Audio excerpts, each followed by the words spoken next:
اگر کسی دن ایسا ہوا کہ امام صاحب کی فجر کی نماز میں نیند نہ کھل سکی تو مسجد کا ہر آدمی ان سے محاسبہ کرنے لگتا ہے۔ انسان ہونے کے ناطے کبھی ایسا ہو سکتا ہے کہ وہ سوئے رہ گئے،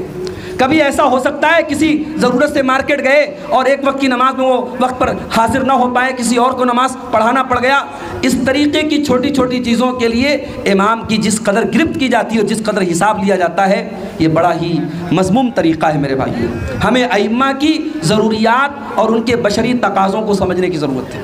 بڑے افسوس کے ساتھ کہنا پڑتا ہے بعض ائمہ ساری زندگی مسجد میں امامت کراتے ہیں اور عمر کے جب اس مرحلے میں پہنچتے ہیں جب بدن کمزور ہو جاتا ہے اور اللہ نہ کرے کسی بڑی بیماری میں مبتلا ہو جاتے ہیں تو دوا علاج کے لیے وہ لوگوں کے در در جا کے بھیک مانگتے ہیں۔ ہمیں کوئی ایسا نظام بھی بنانا پڑے گا، ایک گورنمنٹ نوکری کرنے والا، سرکاری نوکری کرنے والا جب ریٹائر ہوتا ہے 60 سال کے بعد، اس کے لیے پینشن کا انتظام ہے، اس کے مستقبل کے لیے